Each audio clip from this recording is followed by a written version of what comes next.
Welcome everyone to our Tuesday night chat. It is the 9th of May and this is the Corinda Community Connections. I'm Kelly Wilkins, your host from Myself Reliance, and it's so good to have you here. This is where we are every Tuesday night at 8 p.m. And if you're just finding us for the first time, welcome.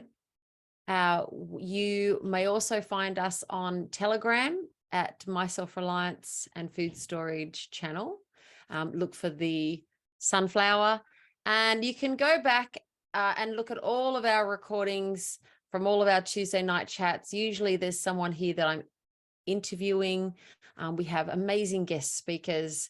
We've done so many amazing talks over the last year and a half now, so you can go back to the YouTube channel, Kelly Wilkins Myself Reliance, and check out all of those as well. Like and subscribe. And we are so excited. Last week we had everyone talking about the expo. That was lots of fun. We had a great time at the expo, and already we've made so many connections. And if I counted up all of the responses that I've got so far of people who have met somebody new, made fabulous connections, it was such a really warm, welcoming environment that the ripple effect of that will just keep going and going. So much so that we are going to just ripple on into our next major event. Is in July. That will be the summit. That will be 20 speakers over 10 days, starting from the 17th of July through to the 28th of July. So lots of new guest speakers. We did the summit last year. It was a huge success, and so many more really interesting and dynamic Australians who you're going to want to meet and hear from. We have then gearing up towards in spring, we will have a 2-day festival. So that will be like an off-gridding Myself Reliance festival, which we are excited to bring to you. But in the meantime, if you haven't got your tickets for this Friday night, it's the Secret to Plentiful Plants with Jana Homer from WA. She is an expert in all things horticulture and permaculture. She's been off-gridding and catching her own food in the backyard, chopping off the heads and plucking her own chickens since she was 10. She knows everything there is about living off the grid, and she is a hoot. You're absolutely going to love her. So don't miss that. Jump on the website myselfreliance.com.au to get your ticket for Friday night. That will be the event to be at. And while you're there, you can also pick up event tickets for microgreens with Paul. That's a fabulous workshop where you'll get lots of tastings and dinner, and it's beautiful. So, and then stick around. By the end of tonight, you'll really, you're in for a treat, because we do the jigsaw. So if you want to have a really good start to your day, then, and you want to turn a really great day into a great week, and a great week into a great month, and then a great couple of months into a great year, so that you're not spinning the wheels and repeating the same year after the next, then do the jigsaw program. And in the jigsaw program, it's the acronym. Yeah, Michael's giving me the thumbs up. Thanks, Michael. Michael's done that one. It's the acronym. We go through a letter each day. We pull it all together, and so that you have the greatest power hour, the best start to your day. And then once you do the jigsaw one time, you can jump back into any refreshers that we do, and I just keep extending the learning from there. So it's a lot of fun. Now,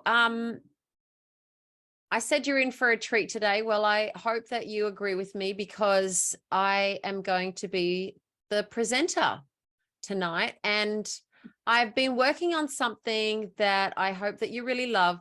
It dawned on me after the um, expo that this is something that's on my heart that I want to share with you. And I was a little bit conflicted because tonight it is my son's 13th birthday, but I'm committed. This is where I am every Tuesday night. So I'm committed to being with you all and presenting something that I think it will be of value, but it is interactive. So I'm welcoming you to join in the conversation as we go through tonight. And if you have something that you want to add to it, yeah, you can do the little hand sign or to come off mute and share what you need to share, because what we've called it, I'll just share my screen with you all. So I've called it the 4 pillars of true freedom. So, we are known as the freedom groups, and we all have this one thing in common, right? Where we know over the last few years what we don't accept, and what gives us this freedom. And we started talking about it before I started recording tonight, that it's really great that we can be part of a group where we're all like-minded, like-valued even. And tonight I'm really going to pull apart these 4 pillars of freedom, which is at the heart of what I think it means to be truly free. So first of all, let's the 4 pillars of true freedom. There is so much confusion out there in the world. People fighting for what they think is right, and what they believe in, and getting out on the streets and marching for all the things that are in their heart. And whilst that is, our right to speak up about those things is fundamental to everybody, we kind of need to take a step back and go, okay, what are we fighting for sometimes? Yeah, so this is, so let's start with the first pillar for me. So what does it mean to be? So what does freedom give us? It gives us autonomy. It gives us choice. Okay. We all have been born with this innate freedom to choose. This is what really defines freedom, is free agencies. But what that really means is we have the ability to choose and choose again. We find that we are not free when our choices lead to down the track where our choices become more limited, and because of that choice, and now our choices become more limited, and because of that choice, our choices become more limited again, and that's not freedom. When we choose something, it should lead to the next the next freedom to choose, and more open like that. So and you'll see the examples as I go on. So we'll start with pillar number 1. Okay. So our physical health is the first pillar. When we look at the world wants to give us a quick fix to our health. Take a pill. We've got a pill for this and a pill for that. And if it's not a pill, then there's surgery, because nobody wants to be inconvenienced. So we've got to get over the pain of it really quickly. So nobody wants to experience pain. So we've got doctors for every aspect of health that you can think of. There's a specialist or an expert that's going to fix every single thing that you can think of. And then usually it's manufactured, or there's an expensive solution to it. Now, conversely, we have the self-reliance solution. Now, when I think about this, this is not my self-reliance solution. So this is not Kelly's solution. This is a self-reliant solution. So coming from the point of view of what does it look when we take responsibility for our own health? So we're looking at what are some natural remedies? What natural remedies can we use that's going to be more beneficial than looking for a pill or a quick fix? I believe our bodies hold the answers, or everything in our that we are experiencing physically. Our body retains the memory or holds the answers to what is the source of the pain or what it's feeling. So sometimes it's really just best to ask the body to reveal the answer.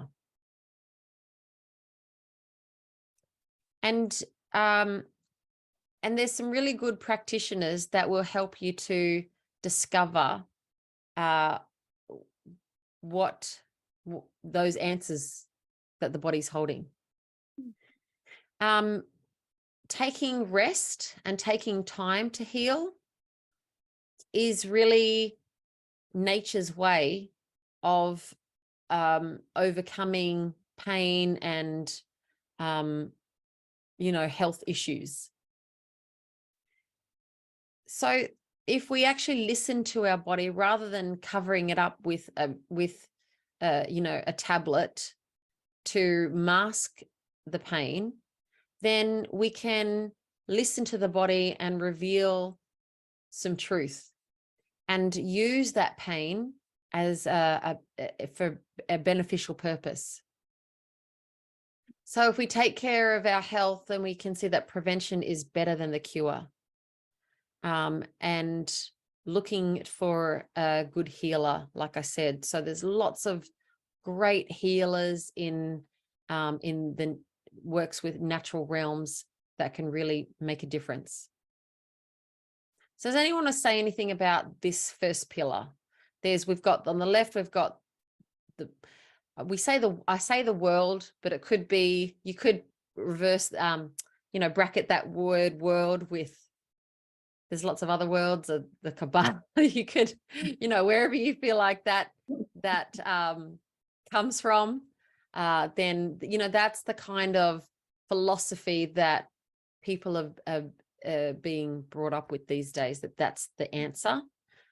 And forgetting that really we for hundreds and even thousands of years, people have dealt with physical health in a much different way, in a much more natural way, in using what nature provided to have good health.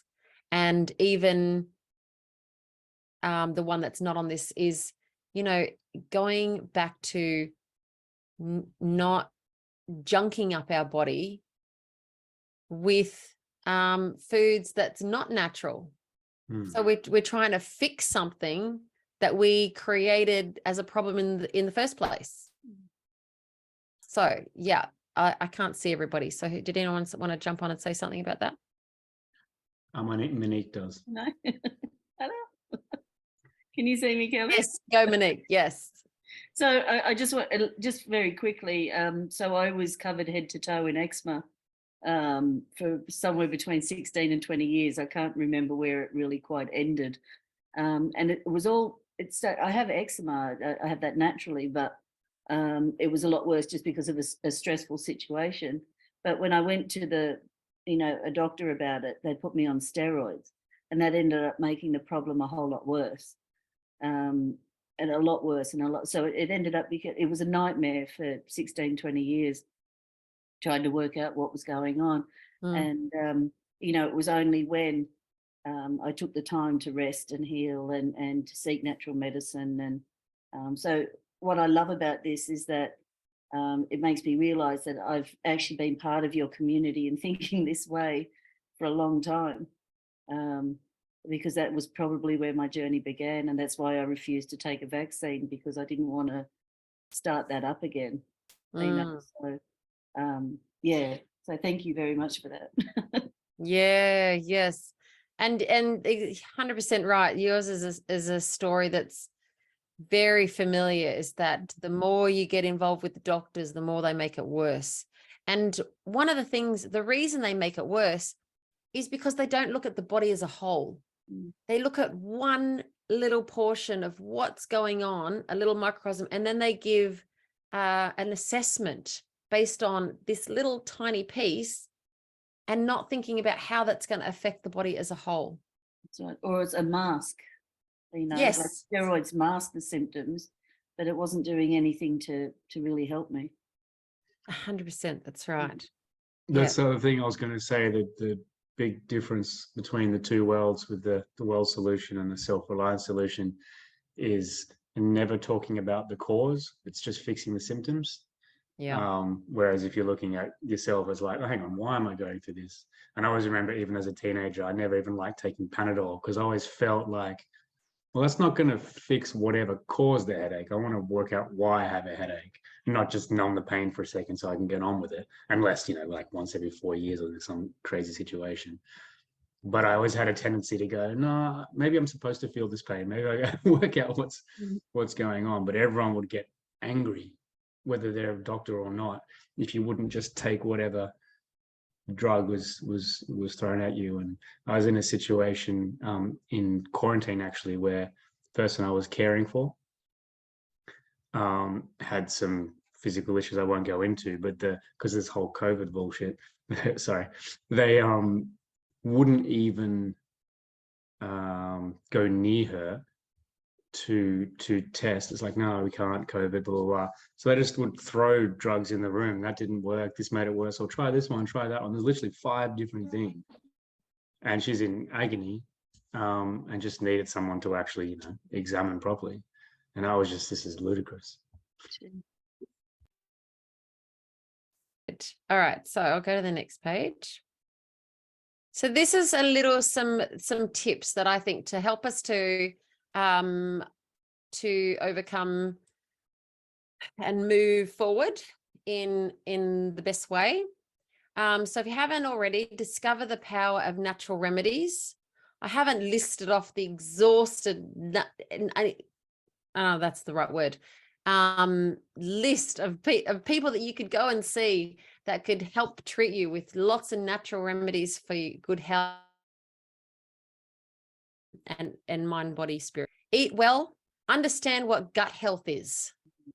So this is really crucial, because half the, like we talked about, half the problems we end up is it the food that we're eating is actually causing the problems. And it's the modern food, it's the quick fixes, it's the cereal boxes. It's rather than eating clean and green and fresh, we tend to just eat really processed foods.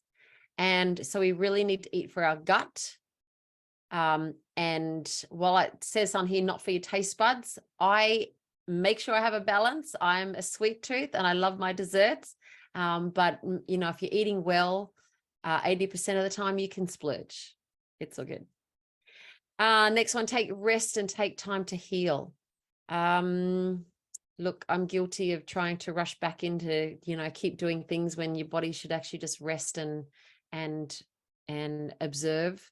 But really starting, just listening to your body and saying, okay, what is that about? And if that, and noticing where it could be sitting on something that's environmental, emotional, stress can cause a lot of reactions to the body, and just taking time to understand what's going on for you and your body and how that healing can take place.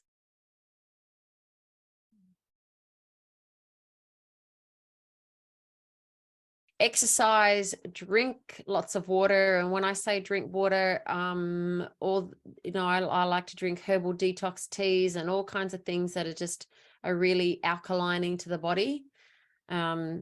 And so keeping your body in an alkaline state is really important.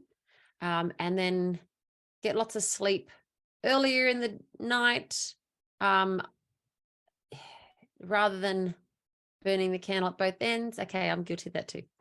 And then stay away from processed foods.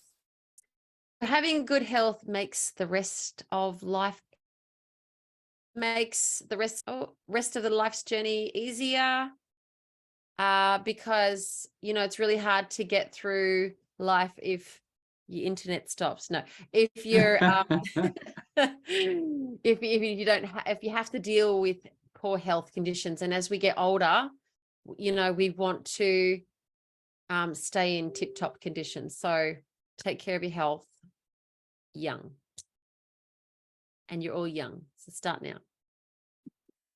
All right. Did I miss any of those parts? I have to repeat. No, it all caught up. I think it's all good. I'm really glad that I'm eating vegetables and sauerkraut right now. I feel like No guilt. There's no guilt trips here.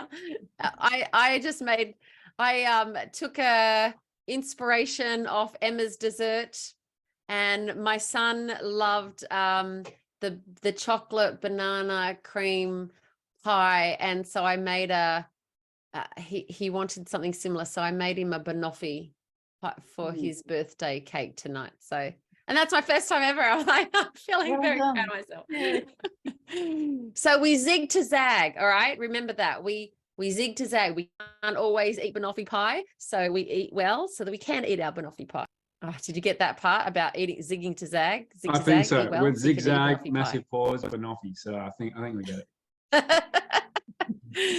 I'm gonna have to re-record this, I think. Okay. Zig to zag. Eat well so you can eat the fun stuff. Okay. Next one. Pillar 2, financial health. The world solution. You should have what you want right away. Yeah. Easy pay, get it now, get it on credit. So if you know, the government, it's their job to provide it. You know, if we are, you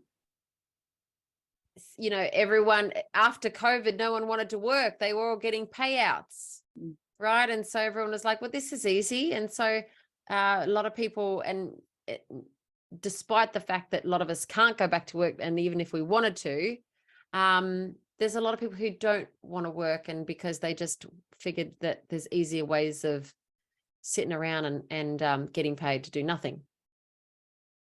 Here's another one. You don't need to own it. Just and be happy. You don't have to own it. You can be happy. Okay, so let's look at the other side of self-reliance solutions. We put in a good day's work for a good day's pay. Everyone pitches in, pays their way, no free handouts, but we work as a community to support one another. The old saying, idle hands are the devil's playground, or busy hands, quiet mind. There's a couple of old proverbs, because people that sit around and expect money for nothing are going to find that that it gets you into trouble. You know, we don't want our youth growing up thinking that they deserve money for nothing. We want them to learn how to work hard for their money. Okay, so in this pillar, we're not talking about how to spend your money. We're not talking about where to put your money, but we are talking about how we view our finances and our, you know, where we see money fit in our life. And so I like to see money as goalposts. It's a really good opportunity to look at money not as evil, but as it's this one and physical health are really good goalposts, because you can set a goal and it's really measurable, and it's so, you know, and it takes something to overcome. You have to really kind of go the next level in your own thinking and in your own development to reach new financial goals and reach new physical goals. Yeah, so that's how I like to see this one. Anyone else want to add anything to this page? I was going to say with the money's not evil thing, I think it's really good to get clear in your mind that it's just a tool and an amplifier. Like if you're a generous person, having more money is just going to make you be able to be more generous. And if you're stingy when you're poor, you'll be more of that when you'll be more of a Scrooge McDuck. So rather than looking at, oh, if I become successful at business, I'll just become a bad person. It's not like that. It'll just amplify who you are. And I think that idea of money is the root of evil makes us have this guilt trip in our head where we can't actually succeed. It like stops us from even trying, which makes us harder to be able to give. So it turns into like a negative spiral. So just getting out of that kind of thinking with, reading books like Think and Grow Rich and stuff like that. Yes, 100%. Yeah. And, like I've struggled with the one, like, if I'm succeeding and someone else is suffering, well, that makes me feel bad. No, that's like what you said, it's an amplifier. If I'm succeeding, I can help others around me to lift as well. Okay, let's have a look at the next page. Okay, so develop skills and knowledge. When you develop skills and knowledge in any area, this can be a way that you can develop those skills and knowledge into a tool that you can share with others. So in that way, you can become a self-made person.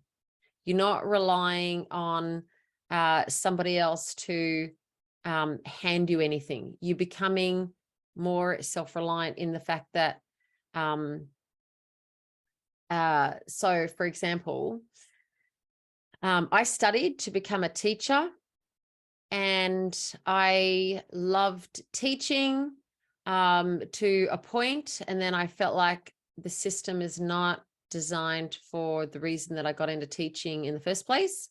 And so I developed other skills along the way. I had another business before my Reliance, in which I ran that business for 16 years. I teach, many of you don't know that I'm a makeup artist, and that I teach makeup classes. And so there's so many avenues in which I can support myself and my family.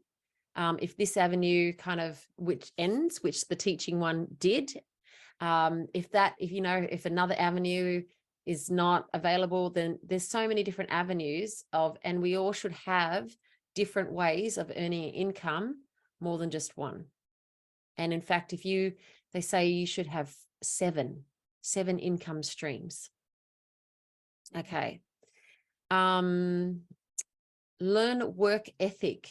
So this is something we need to teach our children, to have work ethic, and it goes hand in hand with the last pillar that we talked about.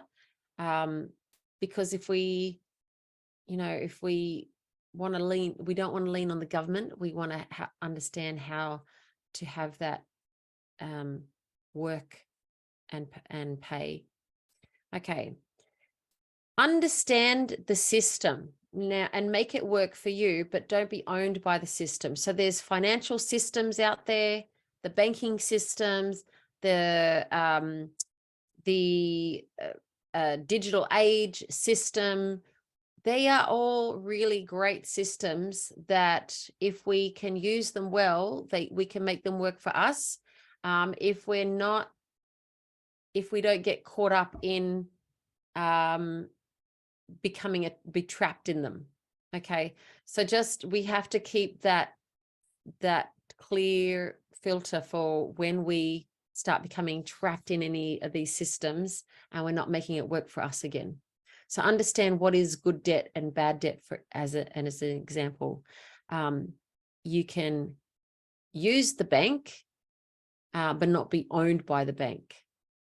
Does anyone want to add any comments to that? I know we've just got Photius and Jim who have joined us right on this financial health chat. And they're all about this, getting out of the system and creating your own financial freedom. But, this is how we don't get trapped in the system.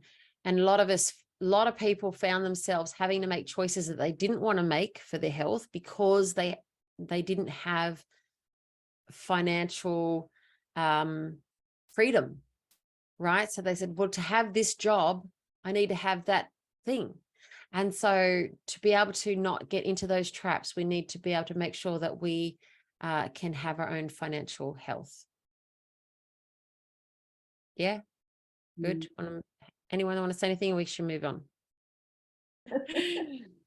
Okay, so the world solution is you can't trust people. Look how we have so much talk about like how trust issues these days, right? So you're better off alone, get insurance, get a prenup. Everyone has social anxiety. Everyone has social media, like the trap of social media. So we have so many ways of connecting with people more and more, but more and more we have depression and loneliness, and we have the breakdown of the family unit. That's a problem.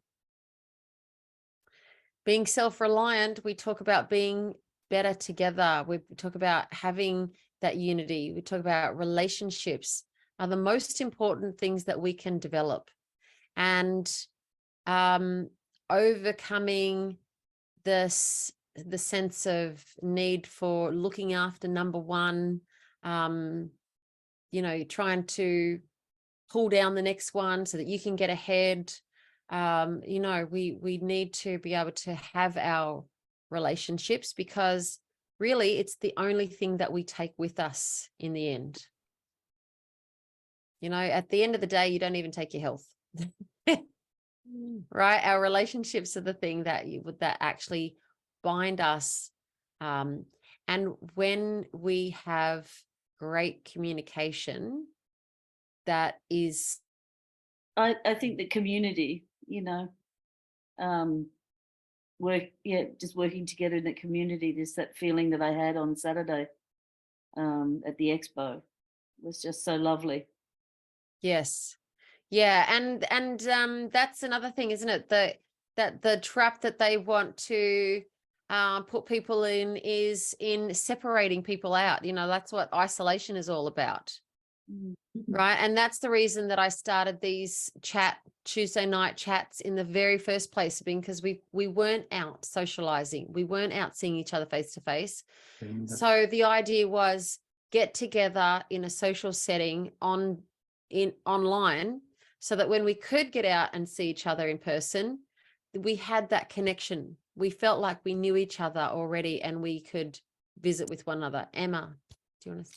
Yeah, the other thing with that is the obsession with image. Yes. Yes. It's all about how you look. That's right. What you've got.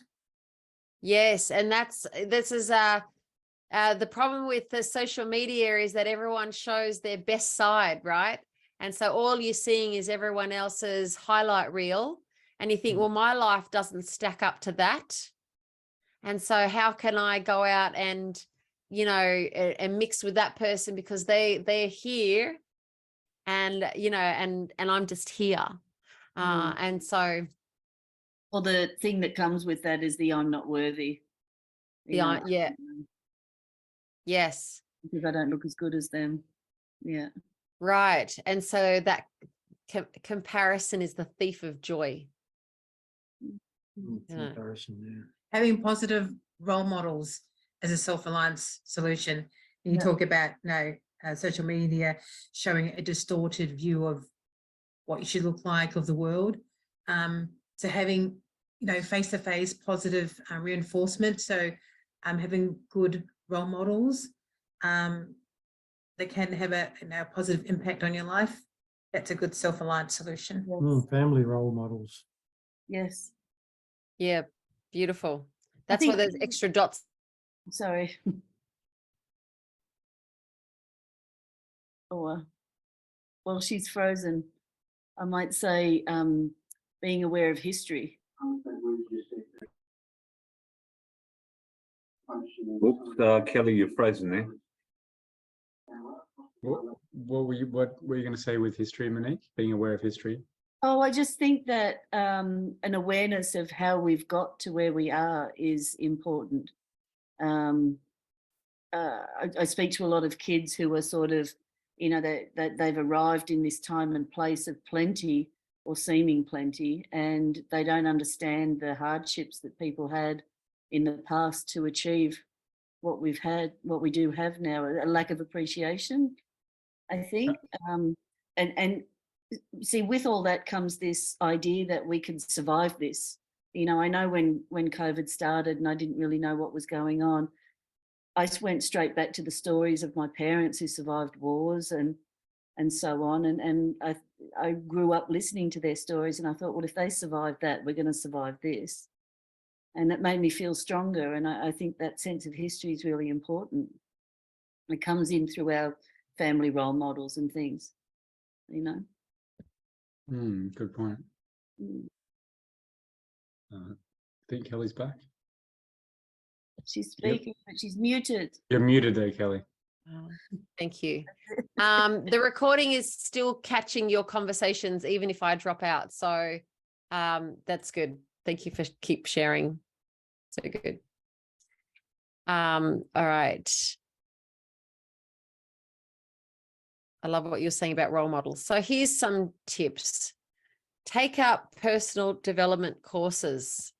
You know, I think the best thing that I ever did in life was do some really great courses that helped me. You know, I went through divorce, and it was pretty painful, as divorces can be, but it taught me so much about myself, and really grateful for those lessons, because it really helped me to grow in ways that I wouldn't otherwise.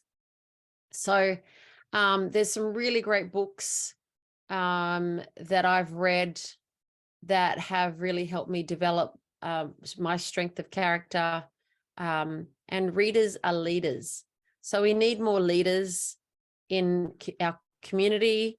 And so the more that you read, the more that you're able to develop and then share, because what we need to do is get out of our own head, like we talked about, you know, that those feelings of inadequacy, we really got to get out of our head, and so that we can get over there and be with others. Otherwise, you know, one of the famous lines that I always say, you can't outperform your own self-concept. So if you don't feel good about you, then how can anyone else feel good about you?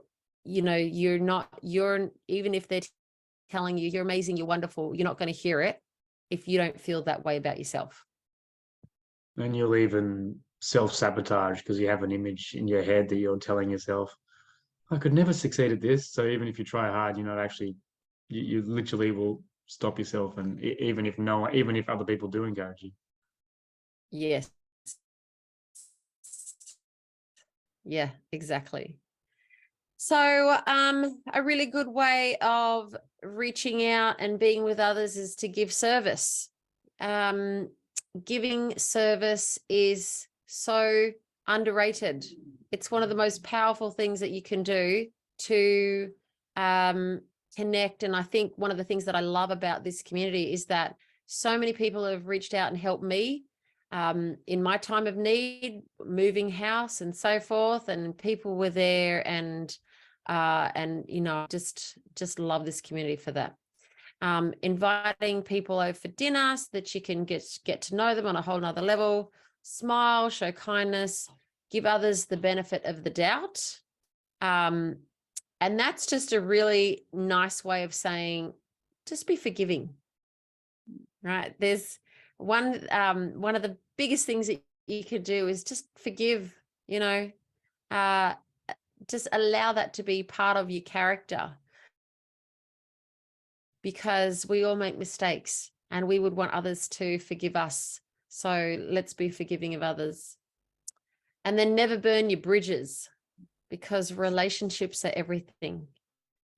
I think the times that that I've seen people burn bridges is the times that I've seen that it be the start of the demise. Actually, you know, they've cut people off, and then it just doesn't start with one person. It kind of continues on and cutting people off it, and to protect themselves, and that's never a good thing. You know, we need people around us. It's the opposite of personal development, because it's like, oh, you don't fit my mold, you don't fit my mold, rather than like, oh, maybe I can change the way I perceive things or do things or respond to things. Yeah, well said, Michael. Yeah, 100%. However, I do think if it's a negative relationship, get rid of it. I'm sorry. Bit too blunt. Yeah, it's not to say no, you need boundaries. We do need boundaries, and we need to know what we will tolerate and when's enough. So it doesn't mean you have to put yourself in harm's way, not that at all. And you know, but water finds its own level. And so if we keep okay, I'm going to give you a really great analogy of this. If I have a cup and I filled it with dirt, and say the cup is half filled of water. Okay, so the cup is half filled of water, and then I put dirt in it. Well, now I've got dirt in the water, and I want to get the dirt out of the water because it's making my mug unclean, my water unclean. So I could get a spoon and I could start dishing out the dirt, right? And I could get a certain amount out, but then there's still a lot of muck left in my cup. A better way to get the dirt out is to pour more water in, keep pouring more clean water in, and eventually, you could try this at home, it will naturally push out the dirt, and you don't even have to try. You just keep pouring more good stuff in. So that's my analogy for you for how to attract what you want in your life. Just keep pouring more good stuff in, and all the dirt will leave naturally. That's really good, actually. That's Like- really good. Mm. I think with the thing with there's certain situations where you have to, what is it, burn a bridge or whatever. It's kind of like you give people a second chance and you really try and see them from their perspective. But after multiple times and repeat times, if you find someone's literally, you know, intentionally and repetitively hurting you, then you have to sort of like, for the sake of both of you, like, okay, I'll cut this off, and that person can come back to me if they want to, but not going there anymore. Like, do it in a healthy way. If it's repetition, you know, you can't be a doormat. I found that the reason why people kept coming back and I felt feeling burnt is because I hadn't learnt the words to say that empowered me. And so it was that niceness. I was like way too nice and hadn't yet learnt how that nice was actually hurting me and hurting them. So I actually just had to empower myself more to be able to have the words to say that was like, no, I don't have to, you know, I don't want to hurt you, but I'm not doing that anymore, you know. That's not an easy lesson for some of us. It takes a while. Well, I read a book. I'll tell you, it changed my life. It's called Not Nice. Yeah. And we did all the exercises in there, and it just empowered me so much to have those healthy relationships and to be able to use my voice for, you know, really positive way. Well done. Which actually leads on nicely to the next one. And this is pillar number 4, spiritual health. So the world's solution is your right to happiness is the only thing that's important. There's always someone to blame.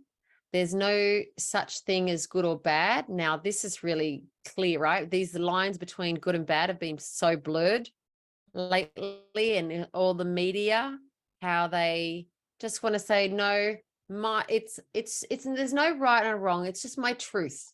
And if it's my truth, then it's my truth. And then that means that then anything's acceptable. We should live for today. And the world teaches that there's no God, there's no good, there's no bad. And I really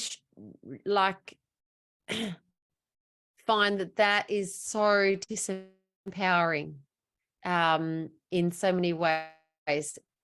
And as a person who relies on my spiritual health to help me make decisions and to be happy in life, then having a belief in God or higher power or spirit or whatever you want to call it makes such a difference. So when I talk about spiritual health, it's not about necessarily your relationship with a higher power. It's about understanding who you are. It's about connecting, about that social. We need to understand us so that we can be there for others. So this is an extension of that conversation as well. So really knowing how we think, how has a direct impact. My internet's telling me I'm unstable. No, still good. How we think has a direct impact on our experience of the world. So taking responsibility for our own actions instead of looking for someone to blame or looking for there's so many court cases because people don't want to take responsibility. So knowing who we are, knowing that we are created in God's image, that we have a higher purpose, a mission for why we are here on this earth gives me great empowerment. Now, even if that wasn't true, even if it was like a made up thing, it's such an empowering thing to realize that you're here, for a purpose, and that you have a mission that only you can fulfill. That, when you are living at your best and highest potential, who are you going to make a difference to? Realizing that, the world is created on this vibration and this frequency. And then when we're living to our highest vibration, that we're going to attract more good in our life, and that we are going to be able to have that energy directed in a way that makes the biggest difference. Did I touch any nerves for some people? Because some people are like, can you really? Don't go there with me. Spot on.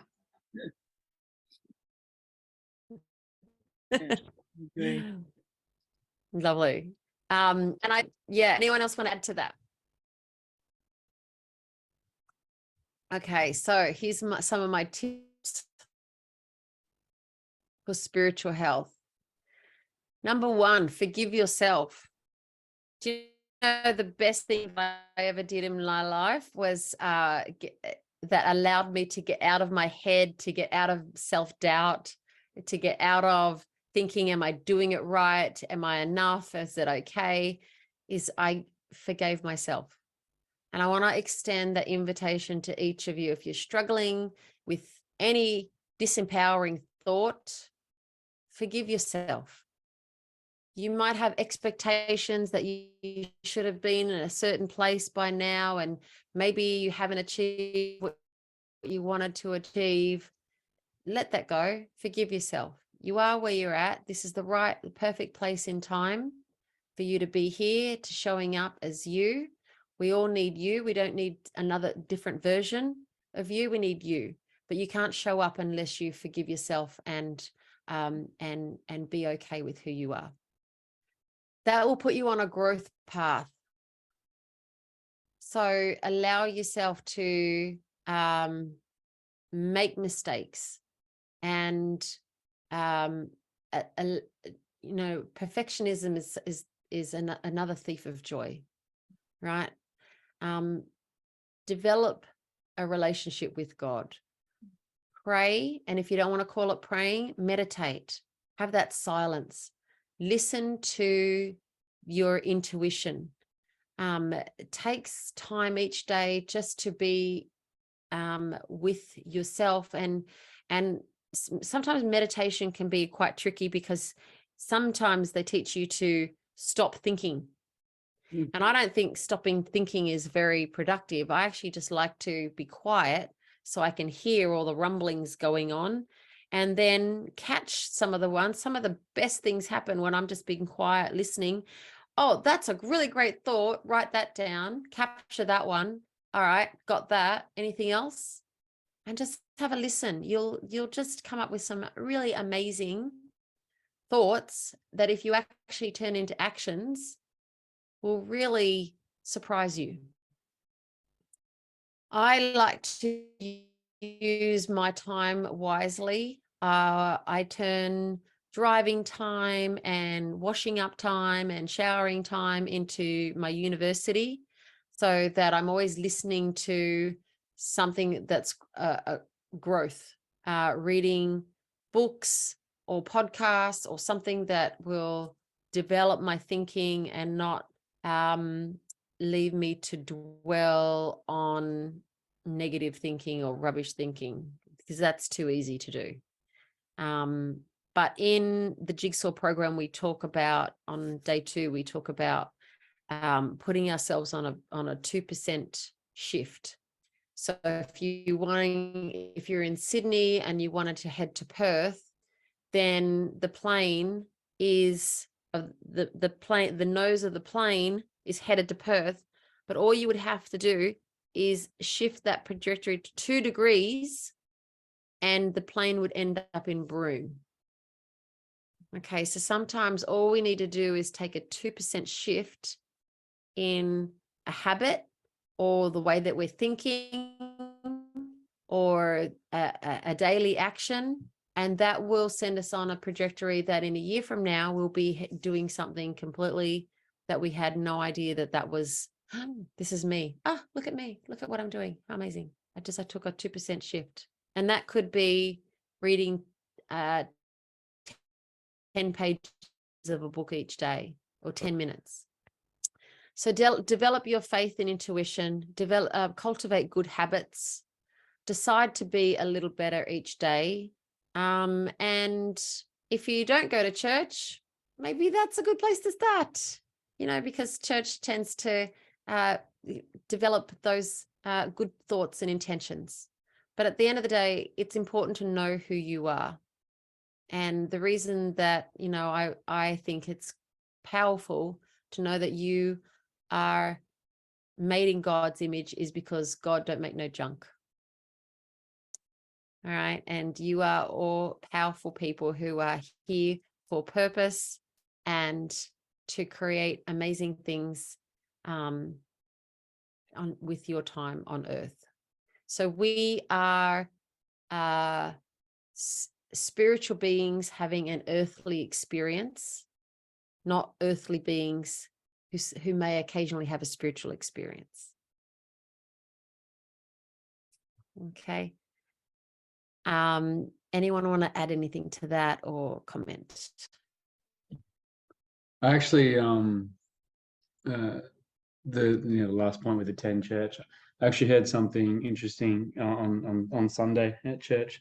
Was he was talking about when Australia was in a time that was very free, was in the 50s, apparently. Obviously, I'm just going by what he said. And he said that around 30% of people regularly attended church at that time. And roughly 30% of people or more are some form of Christian or whatever, and that now it would be about 3%. And what that did, even for all the people who were atheist or agnostic or anything like that, it was a genuine uplift in morals and everything in society, and a much more, you wouldn't be able to be taken over by a government with that kind of thinking and energy, basically, just to cut to the root of the problem. And I just found that really interesting perspective. Yes, 100%. Yeah. Do you know, you could actually even trace it back to the vote on gay marriage, that things started to really slide after that. Yeah, what Yeah. year was that? That was fairly recent, wasn't it? Yeah, very recent. 2017, maybe 16. Am I guessing? I'm just guessing. Oh yeah, lots But I happened feel since like then. it was, yeah, I feel like it was around about 17. Yeah, that, you're right. You're right. And quickly, right? How quickly the morals of society, decay of morals of the society, just really start. Wow, we find ourselves in that slippery slope real quick. Okay, so to finish off, here are my resources. This is some of the things, not exhaustive list, but some of the things that I do. Years and years ago, I attended the Landmark Forum. It's actually where I met my husband. It's the course that I did that helped me in 3 days kind of really start that process of forgiveness, started that awareness to see how blame was turning me into a victim of my life, and how I could just empower myself with not blaming and starting to actually take responsibility. And that's a really powerful story that I could tell you or share with you another time perhaps, but that when any time that you feel like you're the victim, you actually just giving your power away.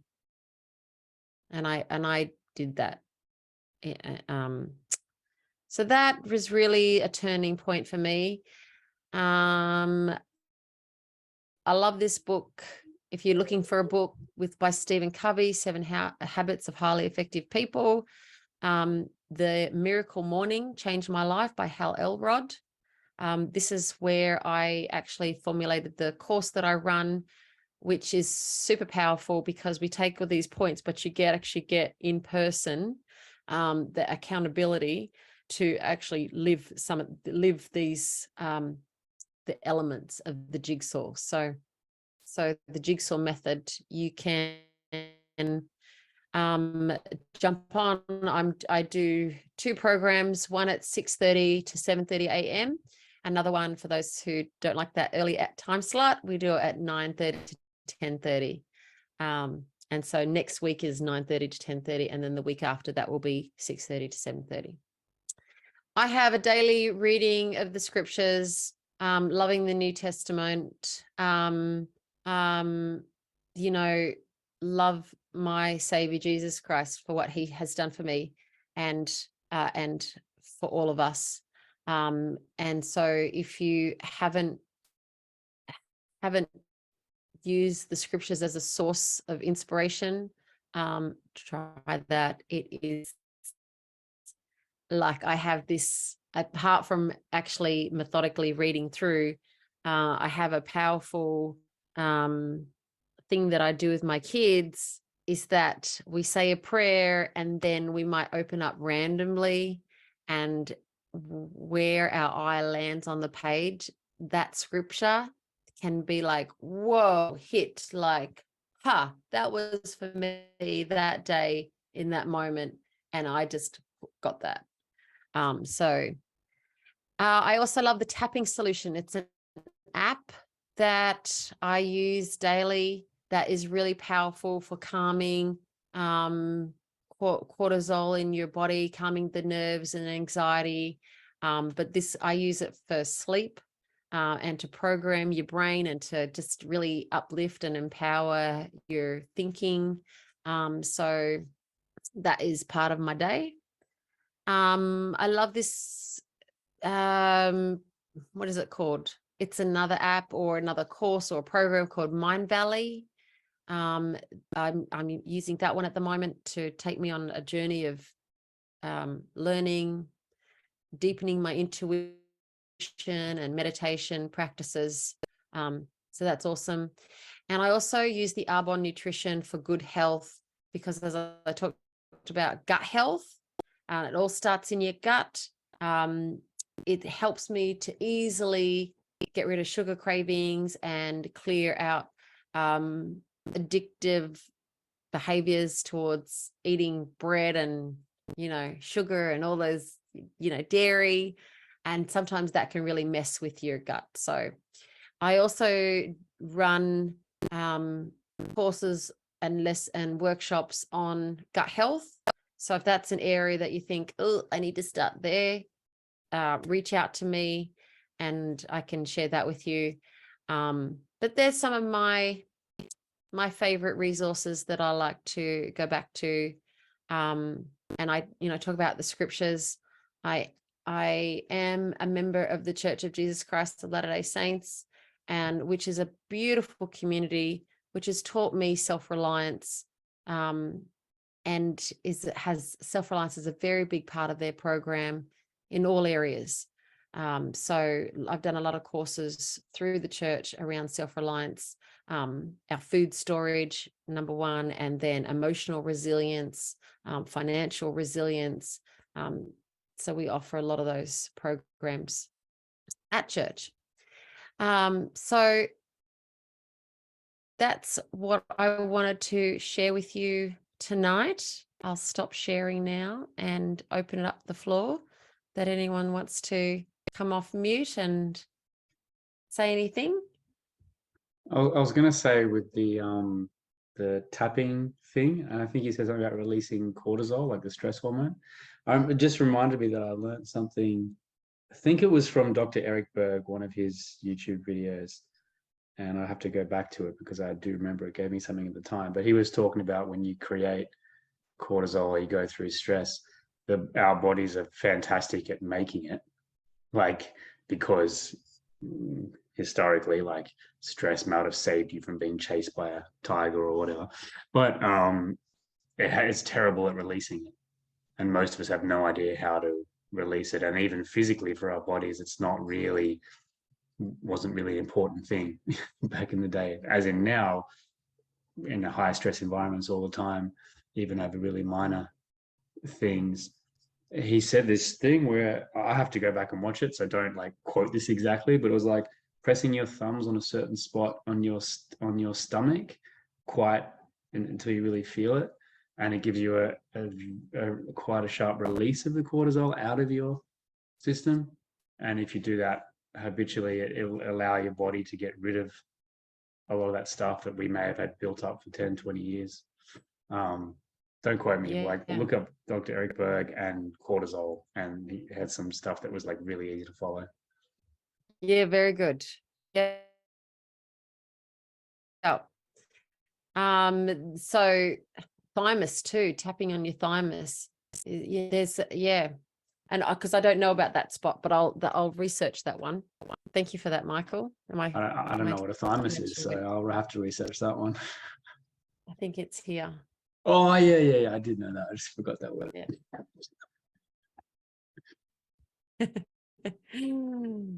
So thank you for your beautiful comments. I could just read these ones.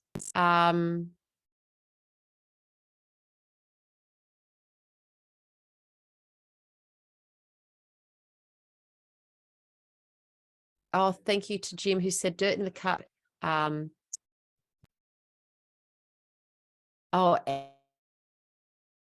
and Andrew said, how do you know when someone tells you something, a message has come from God? This is the age when many false prophets will come forward. Yeah, I think that you do have to ponder it, ponder it, check it out, see how it sits, see if it feels right to you. If it feels right, then take action until the action doesn't feel congruent. And if at some point the action starts to feel like, yeah, I'm not feeling comfortable about that, then, just continue to check in. And, you don't have to believe in God to actually start to get, like answers, and you could just from source power, or, I wonder, and there's actually some really good training on deepening your intuition, where your body knows the answers intuitively. And if you ask the right questions, you can get those, like, is this right for me? Should I even questions like, is this the right purchase of a property? How's it feeling? Is it, like, you'll get those answers intuitively. So thanks, Graham. Yes, you're welcome for those resources. Photius said, well said, Kelly. To seek the truth is to know the Lord. One can only find it when they seek the path of Jesus Christ. I'm glad we share that feeling. Gail, I'll do my best. And the lovely thing about the Jigsaw program is that once you have done it once, then you're welcome to visit any of the recurring programs. You can just jump in, and if I have a Jigsaw class where everyone has completed the Jigsaw program, then I actually we go into a bit deeper, and we do some more exercises where I just give you all of the learnings that I'm getting for free. I'm paying a lot of money for that Mind Valley app at the moment. It's costing me like $170 a month, but it's so good. So I'm happy to share what I'm learning with you all. So you can do that. Yes, jump in and do that. It's lots of fun, especially if whatever time situation works out, if it's 6:30 to 7:30. And this week we've changed. We started off at 9:30 to 10:30, and then we mixed it up, and now we're doing 8:30 to 9:30. So we're flexible. It's all good. Wonderful. Well, anyone else want to share anything before we wrap up? Yeah, I was going to say something. You're talking about, whether you have faith or whether you're into meditation, or say that you're not into any of that whatsoever, about seeking answers, or whether something's true, or whether someone's cheating or whatever. I heard something that was, we're so distracted all the time, and we're almost, say having a coffee with someone and the person leaves, you'll just intuitively just reach for your phone. Well, a lot of people would. I actually actively try not to, but I catch myself still doing it. It's like almost like an urge. But we're just constantly doing something, and we feel every single idle moment. And if you just have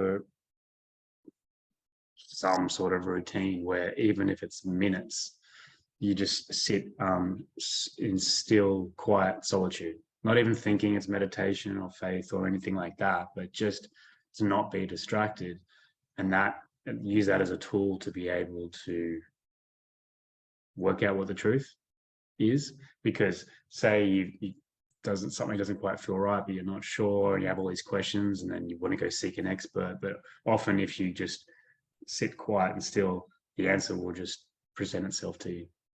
And just because suddenly you're not distracted, and you'll accidentally think clearly. Yes. Beautifully said.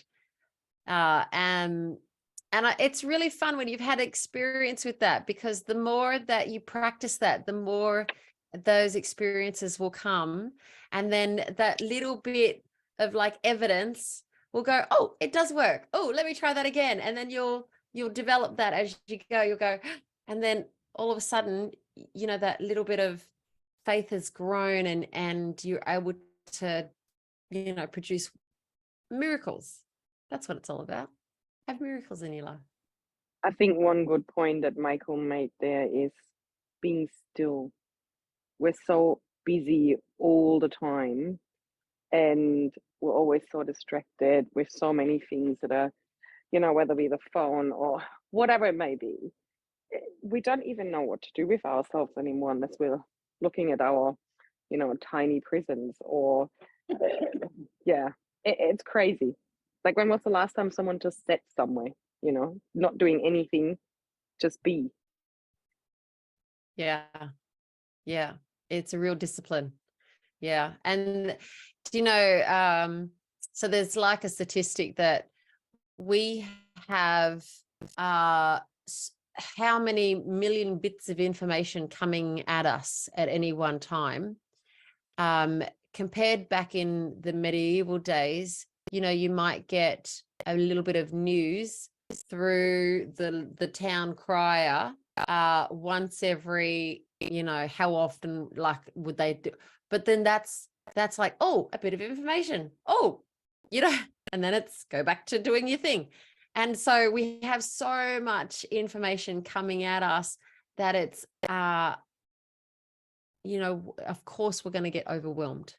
So that's why we do have to really come back to that discipline of being still. And that's why sometimes we need that accountability, because it's just too easy just to get up and start your day. So if that is at all attractive to you, to jump in and do the jigsaw. I know Michaela jumps in with me often. We do it together, and it's a lovely practice now that we have in the morning of having some stillness, and it's a great session. So Highly recommend that. I wish I could come back into it now. I'm getting up at 5 and driving a van. It wouldn't work at the moment, but I'm keen to do that again once I've finally found a cleaning for that job. okay, Because it was a really, really, really good way to start your day and do it with not have that vagueness, like rather than just like reach for the phone or something like that. yeah. Michael, And you thank can you do it so with much. you can do it with your kids. People think they don't have time because they have children. My 10-year-old does it with me. Yeah, it's beautiful. It's awesome. I love Michaela's always championing the kids. It's beautiful. Michael, thank you so much for your contribution tonight. And I know. Oh, no worries. You're frozen. Yep. You're more than welcome. We lost Monique there. No, I really appreciate it. Yeah, added to the conversation beautifully. So thank you. Lovely. Well, everyone have a magnificent week, and we will see you all back again next Tuesday night, if I don't see you before. Thank you for jumping on. If this was your first time being here or watching the recording, thanks so much for joining us. We loved having you. Thank you, Kelly, for Kelly. putting this together. It's beautiful. Thank you. Thank Yep, you. agreed. Excellent. Very Loved good. all the Good to see comments too. everyone. Thank you. And hopefully we'll see you Friday night for the secret formula for plentiful plants. Yana. With Yana. Okay. That's right. Bye, guys. Thank you. See you. Yeah, everyone. see you. Bye. Thanks, Kelly. Bye.